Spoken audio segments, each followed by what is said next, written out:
Hello, BookTube. I thought once again I'd give you some brief highlights of things that I saw on BookTube last week that I really liked and that I want to recommend to you. It was once again a bit of a difficult week to concentrate on BookTube.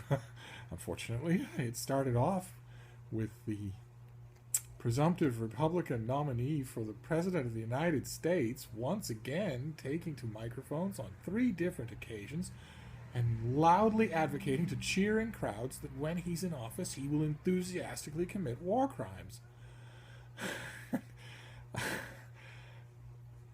I don't know what to say about that except that once upon a time the Republican Party in America was not staffed by people like this. And also, on a technical side note, I'm not really sure why this guy hasn't been visited by Interpol. He's announcing his intent to kill civilians, and he's in a position to make good on that threat. Why he's not anyway. I was naive to think that that would be the worst of the week's news. Of course, shortly after his 3rd time advocating a war crime, the streets of America erupted into a gunfight at the OK Corral again. God only knows what those of you who don't live in America are making of this country now. I just can't imagine. But nevertheless, maybe more than ever in such times, you turn to your friends and to the people you like to watch and to BookTube and to the quintessentially harmless pursuit that books are. And there were some things that I wanted to bring up. It was, even in BookTube, a bit of a bitter week for Steve, that is, because new tags, were flying around left, right, and center, and nobody was tagging me. Now, there was one exception.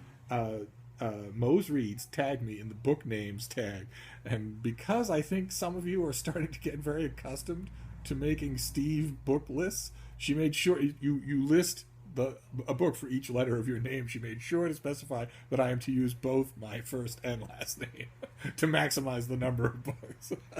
I'll gladly oblige. I have 2 middle names too. I'd be happy to throw those in. But no, the Captain America book tag, the mid-year book freakout tag, the ultimate book tag, the rapid fire book tag, all these sound like great fun, and nobody tagged me. I thought we had an arrangement. 3 rules. You have to have iffy writing, you have to have Eleanor Catton's The Illuminaries in the background, and you have to tag Steve. Anywho, let's get on, shall we? But we're still dealing with heartache, because in addition to tags, there were also events that I was not invited to join in on. Something called the biannual Bibliothon and the BookTube-a-thon. These are things that people seem to be doing a lot of and enjoying. Has Steve been invited? No. No. But anyway, I have a couple of things that aren't just griping. Justin at Feveredego did a 4th of July bonanza, and a large chunk of it was books on Rome. It actually caught my attention, since there's very little I like to read about more than ancient Rome. Although at one point, his discussion wandered into mention of ancient Greece, and when he got to the name Alcibiades, he just threw up his hands and said, "Who the heck knows how you pronounce it?" In fact, it is known how it's pronounced. It's Alcibiades.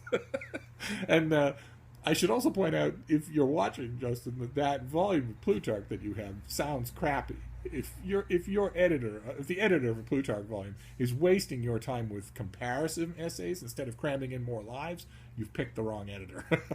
Allow me to send you something.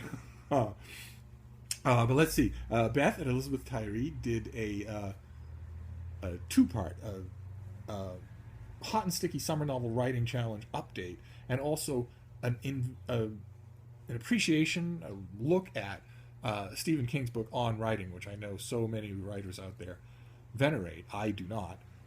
And it's a classic example of why is that her slightest offhand comment about writing made in between reading excerpts from his book was better than anything in his book.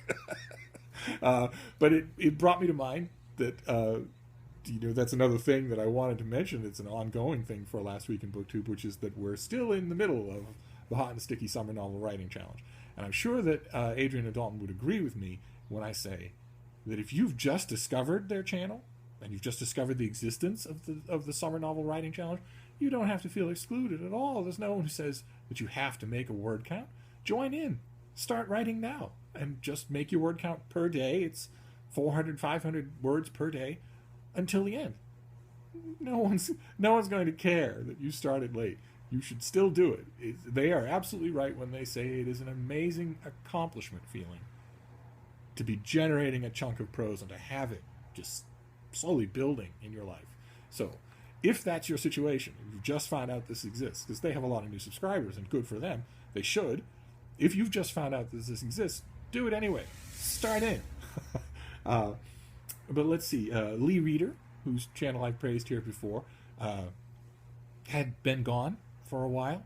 One of the many booktubers, I'm tempted to put out an APB on Joe from Retired Book Nerd, one of the many booktubers who just sort of dropped off the radar. Michael, bitten by a radioactive book. But fortunately for us, Lee at LeeReader went to VidCon and got his mojo back. Felt all inspired. That's one of the things I like most about VidCon, is that it has that effect on people. You get together with all sorts of other creators and you get back to your setup and your home and your camera fired up to do this thing that you know you love. So here's hoping he sticks around. That would be great. The BookChemist did, I don't know how many of you watch his channel. Once again, I'll put all the links down below if I remember to do that. He did a book on sort of an introduction to postmodern literature, which I think is a favorite of his, judging from the videos he's making. And lots of good stuff. If you don't know anything about postmodern literature and you're wondering where to start and how to do it, definitely watch his video. And let's see here. There were two similar videos, Simon Savage at SavidgeReads and Words of a Reader. Simon did a thing on doubling, which I am also in the exact same position that he's in. I don't know a lot. If you aren't sent a lot of proofs and galleys from publishers, then you probably won't have this experience. But the situation he's describing is where the proof looks different from the finished book. And you're all of a sudden accumulating 2 editions of so many books that are coming out. I don't know if you can see up there on that shelf.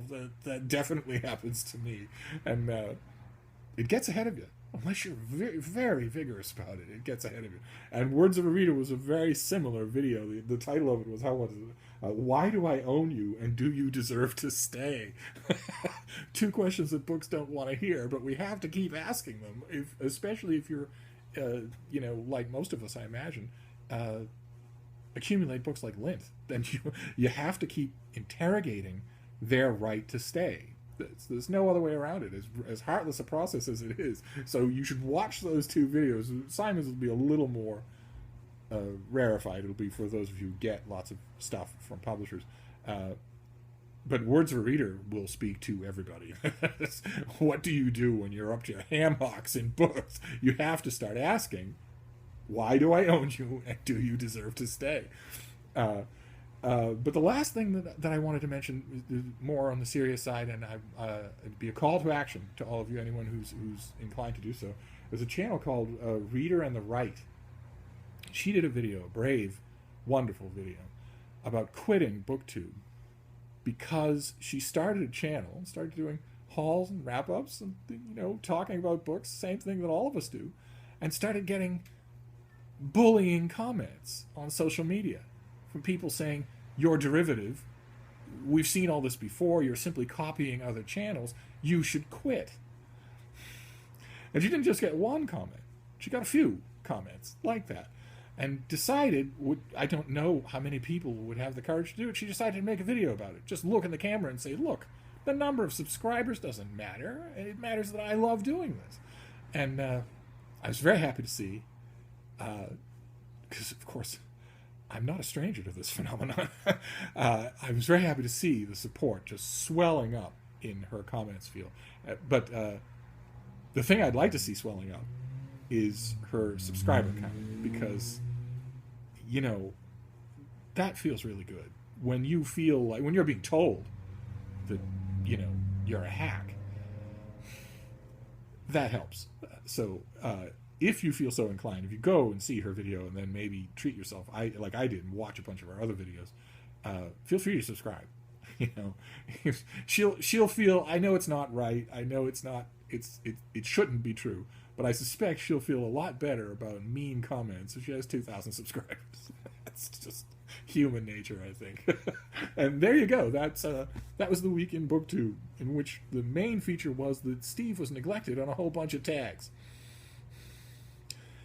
I'll hope for better next week. Thank you, BookTube.